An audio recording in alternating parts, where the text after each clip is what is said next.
base question, I imagine it's one that most people here would like to ask, is why disrupt?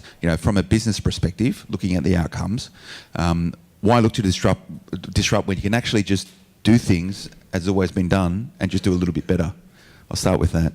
I think Kim spoke to that pretty well, which was you're going to be disrupted. So starting by disrupting yourselves is an excellent way. So thinking about, I've worked with organisations that actually have people that spend 100% of their time thinking about how they're going to be disrupted, coming up with new potential models for them to exploit or potentially defend against. And I don't think defence works, so I'd prefer to think about how you exploit those things.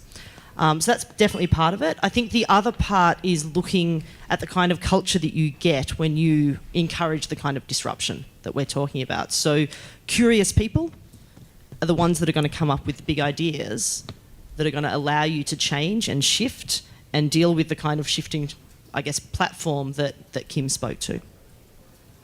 That's brilliant. So, Glenn, I remember it would have been 2011 down in Melbourne for the BRW Fast 100. It was your third year running that you guys secured that accolade. It was our first year, and we were sort of still young and moving upwards. But we went up for dinner that night. We had a lot of conversations around how you guys have done it. And this is, 3 years ago now. But could you just tell us a little bit about your story? So how you've gone from entering a market, which was at that point in time probably quite heavy with aggregation businesses. You had some very large organisations which are now owned by major banks.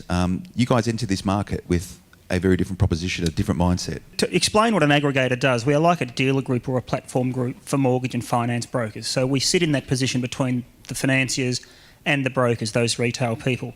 Back in 2003, when we started the business, my brother and I, we were brokers ourselves, and we didn't have an aggregator because we didn't need to have one, but the writing was on the wall that we would have to join one. And we didn't like any of the offers out there. We thought they all took too much, they didn't do enough, and they felt that they were your equity partners in the business. So with the confidence born of ignorance, we thought we'd start our own. And so we went from 2 brokers doing $60 million a year in loans roughly back in 2011 to today we have 2,100 brokers nationally writing $2.4 billion a month in home loans. Now there's some big numbers. It's close to 10% of the entire Australian residential mortgage market flows through our platform. So that's in 10 years we've gone from there to there. It's been a combination of things that have got us there, but in the context of this discussion today and to talk about disruption, our view on disruption is disruption's a symptom or it's a result of a successful strategy, and it's the strategy that drives the behaviours that lead to disruption, I suppose. And one of we noticed a couple of fundamental things that we thought was important, and we had the benefit of some competitors who were completely dismissive of what we were doing, and there's a risk in there. So we started off, there has to be a fair exchange of value. One of the big dangers for everyone, I think, in these industries, as with all of these emerging technologies, is the value equation is constantly shifting. And for many, the margins will be ultimately compressed. That's what the efficiencies of technology does. So you have to switch your mindset from product and margin to content and service. And I think, I was listening to Kim's talk, really brought this home. So our business is not a lending business, despite the fact we talk in volumes and mortgages and those things, but we are not a lending business. We are a service and platform business, and ultimately we're a content business. Now, content can be anything. It can be marketing content, it can be media content, but content is data. And if you look at our business in essence, we are a data exchange or a content exchange. We have a whole lot of consumers wanting to consume content produced by lenders, rates, fees, charges, sexy product names, and we have lenders wanting to consume the data that the brokers produce on behalf of their customers, so loan applications, all of those things. But we're just a great big data and content exchange, and once you understand that, you have the ability to think about your business in a very different way. So how many fund managers are there in the room?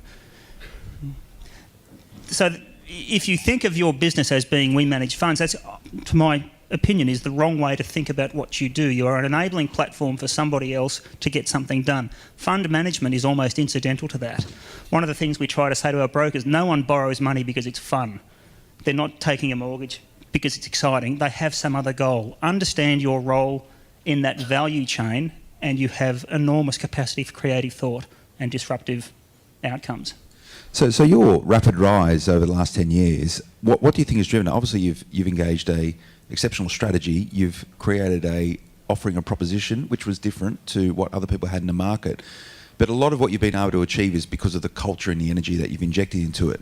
Would you say that's still consistent in your business today? Absolutely. It's key. It's understanding always your place in the value equation and how you can add real value. And fairness, transparency, all of those cultural things that go to good relationships go to good business. And creativity, fairness, transparency and a sense of fun has been, I think, the things that are key to us. And from a larger perspective, one of the things that's driven success for us with our prime customers being brokers is to assume the risk of non-performance, is how we would say it. When we look back at the market 10 years ago to decide would we create our own aggregator or join someone else, the weighting was all in favour of everybody else. You had to sign up to an onerous contract, you had to commit for a number of years, you would pay a large proportion of income, and we thought, well, that's crazy. We will offer a service to our brokers where if they're not happy they can leave on 30 days notice without penalty. Which was radical back then, but what it fundamentally does is it changes the way you approach customer relationships, because if you don't treat them well, you don't have a business. And it's a simple thing, but it radically changed the way we were perceived in the market and how we behaved. And we had... The thing I'll always thank our competitors for is for 10 years they looked at our business and they said, that's not sustainable, that'll never work, I don't know how those guys make money. And the thing is, they didn't know how we made money because they never bothered to figure it out. And they'd glance at us in the rearview mirror every 6 months and see where we were, and one day we weren't there because we were 10 yards down the road ahead of them and pulling away. And so for the small guys here, I give you every encouragement. For the big guys, you need to be very careful because there are people who can run you over very quickly. That's been our experience. Yeah, definitely. And Kim, you must have seen that in a lot of different organisations that you've worked in, and I know one of your remits at News was to bring it up to the modern age, a large historic legacy business who needed to grow and evolve quite rapidly. You had a lot of challenges there, but with Glenn's experience, do you think that same dynamic's happening in every single market in Australia now, outside of financial services and in financial services? Oh, no question. I mean, technology ensures that will always be so. I suppose the best and most pungent example I saw of it was with Kodak. I set up a film studio in Sydney, and I persuaded George Lucas to come and do the last 2 Star Wars pictures at the studio, which he directed himself. And George is a remarkably brilliant man, and has sort of ones and zeros in his bloodstream. Really digital guy. And he decided that these would both be the first purely digital films made, and that there would be no film used in the registration of any of the images, that he would do it all with digital technology and with solid state digital technology in some instances. And the Kodak people were tremendously upset about this, because clearly they were in the business of film. And he said, no, you're in you're not in the business of the technology of film. You're in the business in the technology and application of imagery. And you wholly misunderstand everything about imagery. This is saying it to the company, because they flew all their senior executives out to Sydney to try and persuade George to not do the film Star Wars 2 digitally, to actually do it on film. And he invited me. He was very generous and invited me into a number of these sessions. And he said, well, for a start, with personal cameras, you don't get it at all. People are not interested in the quality of the picture; they're interested in capture of the memory. People don't think about the quality of the picture. Most people just want to capture the memory. They want the smiling face. They want the lovely baby. They want the kid at sport, and so. They're not fussy, in other words. He said, I'm fussy, but I'm not... Because the Kodak guys kept on saying, but you don't understand, molecules are smaller than pixels. And he said, well, I'm not sure that's necessarily true, but... Because it really just comes down to mathematics. But he said, even taking that as being true, you can't do on film what I can do in digital technology, and you can't do what I can do with the imagery digitally with film, and therefore you're a second-rate option, and I'm going to make the films digitally, which he did, and, you know, rest is history. And, you know, of course, all films are made that way now, and all films are projected that way now. You know, the notion of film going through a projector just doesn't exist anymore. I don't think there are any cinemas in Australia that do that anymore. And it was fascinating because you saw this once hugely successful company, which had the brand name that was absolutely synonymous with photography, and which was a company that knew more about the science of images than in all of the taking of images from, you know, back in the 19th century. And it collapsed. And it collapsed because it didn't think clearly, and it didn't accept that disintermediation was inevitable. The irony was, Kodak was the first company to invent digital imagery itself.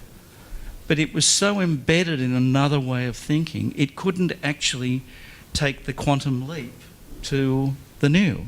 It's really fascinating case. It's a fascinating case study. You know, and there's a lot that's been written about Kodak. I mean, really terrific stuff, and a lot of short form stuff too, in the Harvard Business Review and a number of other journals. I'm sure it's all Googleable, or whatever the relevant adjective is for it. But it's just such a good case study.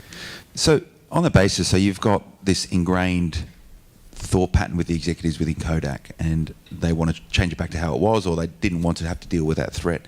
Looking at a sort of paradigm with Glenn's business, those companies that are now in Glenn's revision mirror who were dismissive of Glenn during that period of time, how can a business, or how can an organisation, or how can a large organisation, how can their executives take a reality check to actually understand, we need to stop and think about this, we need to have Look, there are two excellent examples in the living world that have done just that. I mean, the most famous is probably when Bill Gates pushed stop on everything back in 1995 or 94, around there, and said, goodness me, it's all about the internet.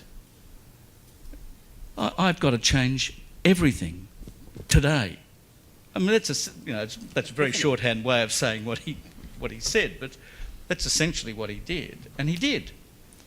And the other is GE, when they had the near-death experience in 2008, and Jeffrey Immelt actually thought, we've got to change every system and process inside this company, and we have to make it all about the internet, and we have to recognise that we've got to change the whole framework of the way this company operates and thinks. And so now you have with GE jet engines, when something goes wrong, all goes out on this essentially a private social media tool that goes to all their suppliers, all their customers, all of the arms of GE, any technical experts that have dealt with GE. It's all built on trust, and their solution time on major technical issues has reduced by somewhere between 1/3 and 50%. Well, everyone feels much happier because they're all engaged. It's all transparent. I mean, it's a totally new approach to commercial dealing. You know, the old close it up and resolve it rather than open it up, have confidence and work together. It's a very different way of thinking. And, I think he's a quite remarkable leader, and has taken he's made the bold decision. He said, NBC is the wrong investment for us. It may have been right once, I'm not going to debate that, but the fact is no longer a correct investment. Sell it. And it had become an article of pride. I think one of the really relevant points there is thinking and modes of thinking, and you have to develop your tools for thinking. You know the old joke that when your only tool is a hammer, every problem's a nail. And so you need to be able to take yourself out of that mindset and approach and work out what are the things you're pretending not to see.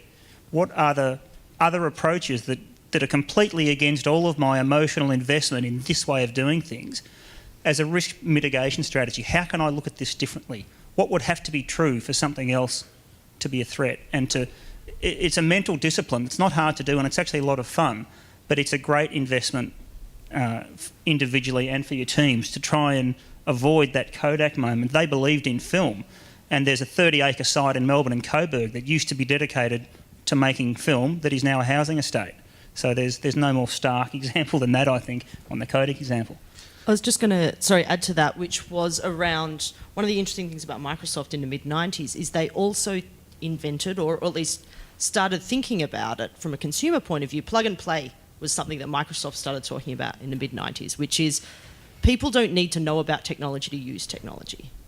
But what they didn't do is think about it completely from the consumer point of view and make it delightful to actually make technology work together, because Apple was the one that really got ahead on that piece. So having the ideas about what's different and what's better and what to focus on is one thing, but the other is an absolute laser focus on the consumer experience and the customer experience. I think Nike is another example of that, where they pioneered the fuel band technology. So probably half you folks, I imagine, have some kind of like wearable, fuel band or Fitbit or, Jawbone Up or something like that, which is measuring enormous amounts of data. Nike invented that space and they've moved away from it because others are now creating better devices and they're entirely focused on owning the customer experience and playing nicely with others by saying you can use whatever technology you want to use, but your experience of using that technology and understanding about yourself from it, of them being able to probably capitalize on it, that's going to all be about Nike. So by focusing completely on user experience, they're actually protecting themselves against the new technologies of companies for whom that's their only focus. And so it's those two aspects of thinking differently, but not only from an internal point of view, also from the folks that are going to make the future.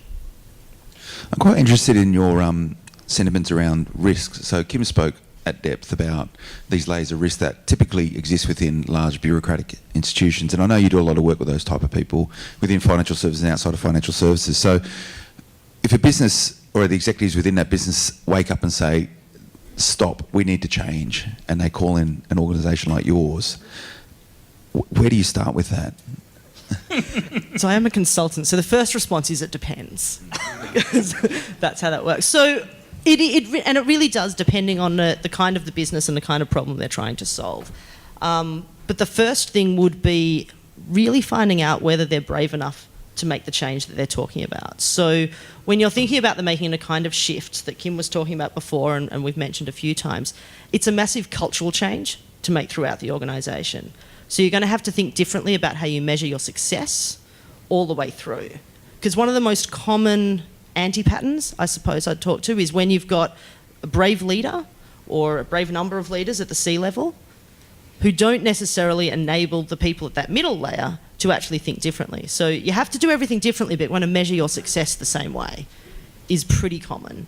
So it's making sure that the first thing we do if we're brought in by C-level leadership is making sure that there's enough understanding of the size of the change and what's required from a cultural perspective, because change is really hard. And if they're not ready and not open and not understanding of those things, we'll obviously help them to understand them. But if they're not willing to make that investment, then there's no point in starting. So Kim, you had some challenges at News in terms of communicating your new vision, I guess, in terms of how to evolve that business, which starts at the top. Obviously, a lot of people within that company like the way things were. And once you hit that sort of middle-level executives, whether they're the editors of large publications, that put a stop to things. How do you get around that, and can you get around it? Well, all of the old cliches come into play. You can lead a horse to water, but you can't make it drink. I mean, I had no trouble communicating, but I certainly had a lot of trouble inspiring listening or inspiring behavioural change. I think legacy cultures are a very fascinating phenomenon. They fail. I mean, the inevitability of failure is absolute. But in the interim, they're magnificently robust and self-protective, and they insulate and isolate the enterprise from making the necessary changes that will ironically secure survival. But in the short term, they secure a comfortable existence because you say, it's all great, just keep on doing what we do. And meanwhile, the numbers just keep on if it's not broken, don't fix it. That's right. I mean, it is. Well, it is appropriately described as being Neanderthal. You know, the Neanderthals ceased to exist. That's what happens. Now, you know, could I have been more patient, more effective in the way that I do it? I don't. I've reflected on that. Not a lot, frankly. I mean, you know, you move on. But I don't think so. I think the strength of the legacy culture and the empowerment of the legacy culture, it was so great that the possibility of change was close, of real change, was very close to zero. So when you joined Foxtel, that was a business that needed quite a lot of help. Well, that was quite a different situation. Yes. That was a business which was losing just under $4 million a week and was pretty broken, and it needed a lot of change. Within about 3 months, I'd dismissed probably about 75% of the management team and replaced them, or secured people who would replace them, but it took some time to get them to come in. Done a transaction which secured Foxtel's content as being the content for the whole of the subscription television sector, with Optus taking the content, and got the shareholders to commit to take the company, to invest in taking the company digital, or rather to permit the company to invest in taking the company digital. But Kerry Packer put a kind of depth charge in there saying that we had to do it all with independent finance and it had to be non-recourse to the shareholders, which was an interesting challenge when you're losing a lot of money. But back in 2002, in 2003, you could do it because it was a very exuberant time, and so, you know, timing often is, you know, just one of those things that looks after you. So we got several $100 million in financing, and we went off to the races. But we changed the whole settings of the company, and we united the company behind a plan that was absolutely focused on customers and focused on profound change in everything, in every system, in the accountancy systems, in the human resource systems, in the telecommunications systems, in the product systems, in the customer support systems, in the content and the volume of content, in the fresh content and the investment in content, in marketing, everything. The whole thing was a 100% change program. The logo, even the company's symbology and stuff. I mean, everything, every single thing changed, and everything was measured.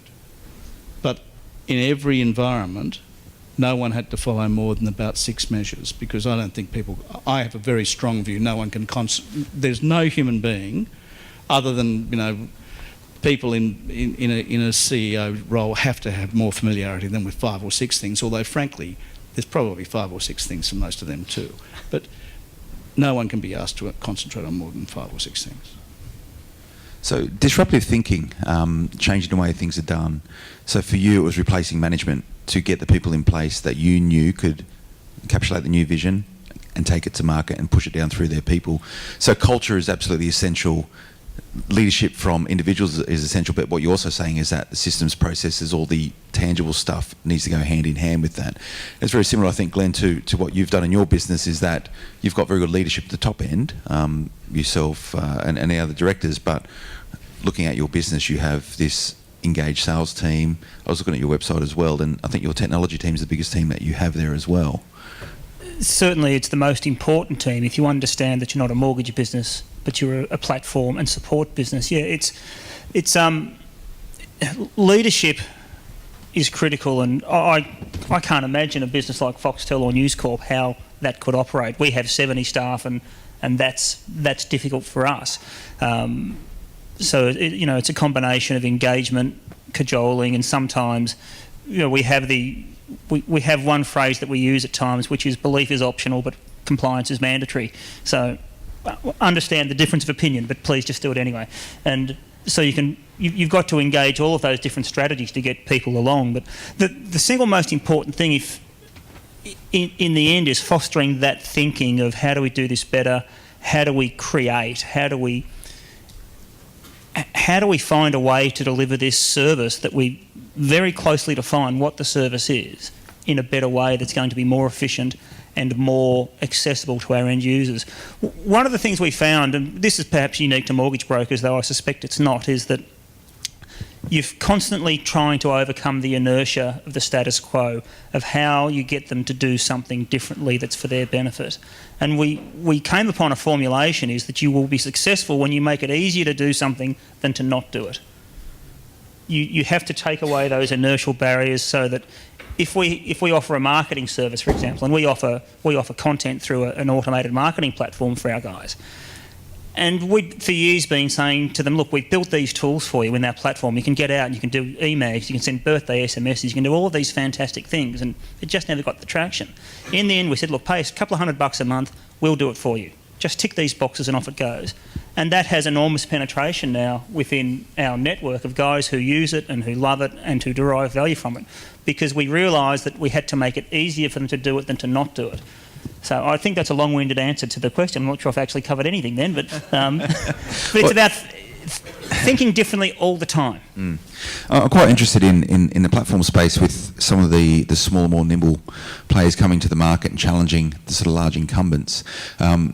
Kim, really a question for you about that dynamics. These small operators that come in, like Glenn was, I guess the paradigm of the mortgage industry, rose quickly through the ranks and is threatening and has been threatening for a long time the market share of the major guys, and which is good to see. So this sort of ongoing dynamic, this perpetual injection of new people into the market, and as you said, the barriers to entry now are so much lower because of the digital age. What happens to large incumbents eventually? Do they just wither and die? No, I don't. I think the challenge is how do you survive? I think they certainly become a lot more slender. Doesn't necessarily mean they're not as financially substantial, but innovation is absolutely allergic to bureaucracy. And bureaucracy, I think, is antithetical to clear thinking. All clear thinking will actually concentrate effort on reducing the number of people to achieve an outcome. I'm very fond of the saying, I don't know who said it originally, maybe I did, but there is never any such thing as a difficult problem. There are only ever difficult people. Most problems have very natural solution paths. They may have some intricacy in them, but most problems are actually, if you really work at them really hard, you will find a sensible, efficient solution. The difficulty are all the people in the road between you and that solution. All major problems come back to culture. Companies that are disrespectful of the primacy of culture will fail. Now, sometimes failure takes a lot of time, but they will fail. You can't do it. And companies that empower bureaucracy and empower layers of middle management who essentially are there to slow or stop. There are other words used, risk management or compliance, or there are a whole range of things that are used, but a lot of it's not very clear thinking, in my view. So I know that might be a popular view, but it's very true. It's a realistic view, I think. Angela, just quite interested in, I know your firm did a lot of work with REA early days, and Kim touched on that, the Rivers of Gold, classified advertising, and how those guys have been able to build a platform now which is six times the value. Those early days of that business and the way they approached a market opportunity but also challenge, and you probably see a lot in a lot of the other organisations that you work with. What is the mindset? How do they go about it? How do they press go, and how do they go through that process of creating a proposition or a platform and taking it to market and making it a reality? What's the keys to that? I think there's never one thing. But certainly for them, in terms of that test that I talked about before, about how brave were they going to be, did they really want to recognise how difficult it was? One of the first conversations we had, we walked in and we saw Cubicle City in the office. Like, lots of people that found it very difficult to talk to each other without having to get out of their chair. And so one of the first conversations was, and this was on a Thursday in 2009, this is going to have to change. This is not going to give you the result that you need. We came back in on a Monday and the cubicles were gone. And that, I know that seems really simple, but it's really rare.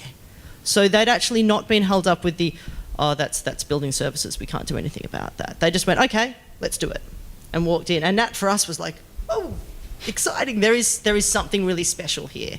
And then working with the team that was there to recognise that they had some really clever people that weren't getting the opportunity to actually do what they were really good at, which was building great technology and having great ideas. And so building out with their team, and it built over a number of years, one of their key focuses was how do we attract talent and different thinking, and how do we protect that different thinking once it comes in. We do the same thing at ThoughtWorks. One of my main jobs is to protect the kind of triangle-shaped people with the pointy corners that are really a little bit special, but they're the ones that are going to keep us thinking differently, and that was something that REA was very good at doing. So they became an employer of choice for certainly technical people in Melbourne. We had to fight with them a little bit to get some of the technical people we wanted, but that's okay. And they've continued to look at that. They've now they started hitting the problem probably in about 2010, 2011, where they just couldn't get access to that talent at scale to do the things they wanted to do.